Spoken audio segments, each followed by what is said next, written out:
সুপ্রিয় দর্শক, আজকে আমরা ইনফ্লুয়েঞ্জা ভ্যাকসিন নিয়ে কথা বলবো। আমাদের প্রথমে জানতে হবে ইনফ্লুয়েঞ্জা আসলে কি।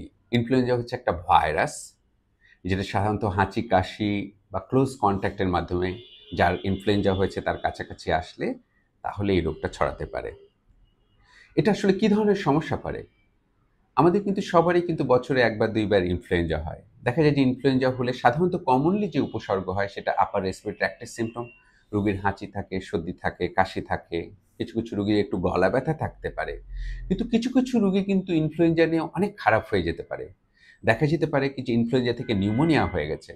রোগীর প্রচণ্ড রকমের বুকে ব্যথা হতে পারে, শ্বাসকষ্ট হতে পারে, বুকে চাপ অনুভব করতে পারে এবং রোগীকে দেখা যায় যে এত সিরিয়াস হয়ে যায় তাকে হাসপাতালে যেতে হতে পারে। কাজে ইনফ্লুয়েঞ্জা অধিকাংশ ক্ষেত্রে কিন্তু চিকিৎসা নিয়ে বা চিকিৎসা ছাড়াই কিন্তু রোগীরা সাধারণত ৪-৫ দিনের ভিতরে ভালো হয়ে যায়। কিছু কিছু রোগী কিন্তু খারাপ হয়ে যায়।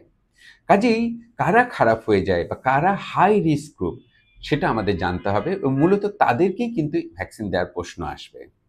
সাধারণত দেখা যায় যে যাদের কোনো ক্রনিক মেডিকেল কন্ডিশন আছে, পার্টিকুলারলি যাদের হার্ট ডিজিজ আছে কিংবা হার্ট ফেইলিউরের পেশেন্ট বা যাদের ভালভের সমস্যা আছে এরকম হার্ট ডিজিজের রোগী, তাদের এই ভ্যাকসিন নেওয়াটা ভীষণ জরুরি।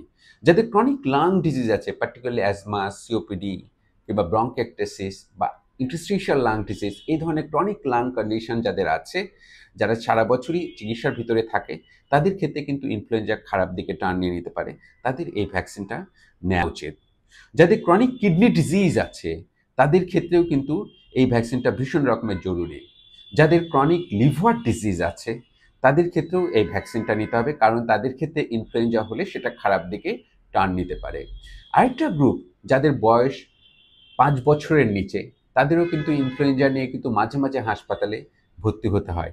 কাজে তারাও যদি এই ভ্যাকসিনটা নেয় তাহলে কিন্তু তাদের ক্ষেত্রে অনেক সুবিধা আছে। আরেকটা গ্রুপ, যাদের বয়স ৬৫-র ওপরে, তাদের ক্ষেত্রেও কিন্তু ইনফ্লুয়েঞ্জা খারাপ দিকে টার্ন নিতে পারে। তাদের কোনো রোগ না থাকলেও এই ফ্লু ভ্যাকসিনটা কিন্তু নিতে হয়।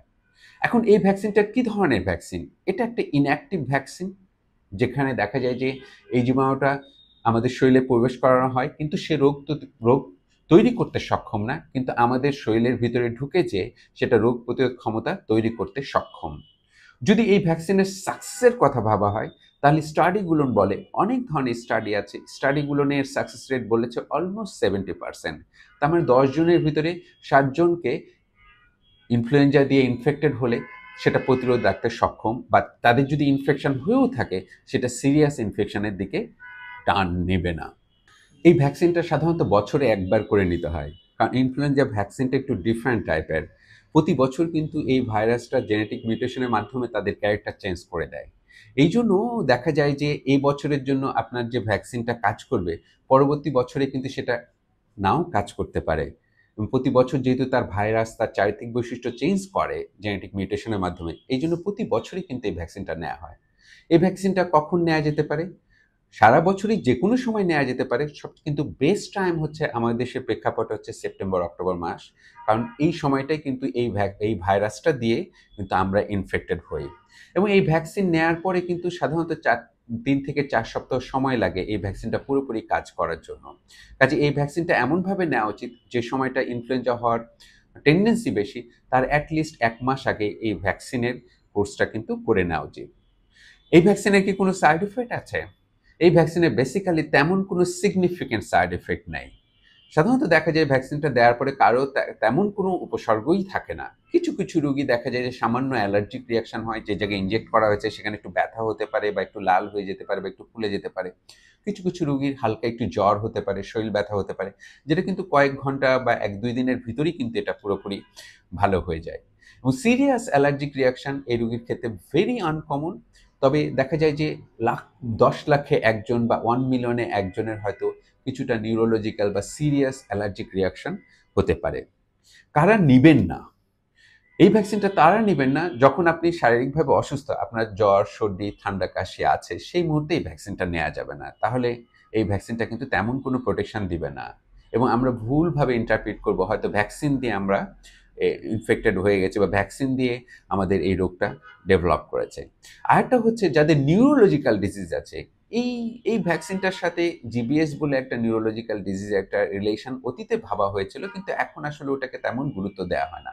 কাজে কারো যদি নিউরোলজিক্যাল ডিজিজ থাকে যেমন জিবিএস, তারা এই ভ্যাকসিনটা নেয়ার ব্যাপারে কিছুটা সতর্কতা অবলম্বন করবেন। অবশ্যই ডাক্তারের সাথে পরামর্শ করে উনি যদি মনে করেন তাহলেই এই ভ্যাকসিনটা নেবেন।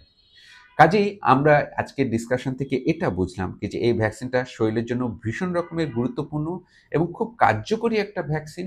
যারা হাই রিস্ক গ্রুপে আছেন, পার্টিকুলারলি যে রোগগুলোর কথা আমরা বললাম বা যে বয়সের কথা বললাম, এবার আরেকটা ইম্পর্টেন্ট ইস্যু, প্রেগনেন্ট লেডিদের জন্য কিন্তু এই ভ্যাকসিনটা নেওয়া ভীষণ জরুরি, কারণ প্রেগনেন্সিতেও কিন্তু ইনফ্লুয়েঞ্জা খুব খারাপ দিকে টার্ন নিতে পারে। কাজেই যারা হাই রিস্ক গ্রুপে আছে তারা অবশ্যই এই ভ্যাকসিনটা নিন এবং আপনার আশেপাশের মানুষকে বা কাছের মানুষকে অনুপ্রাণিত করুন এই ভ্যাকসিনটা নেয়ার ব্যাপারে।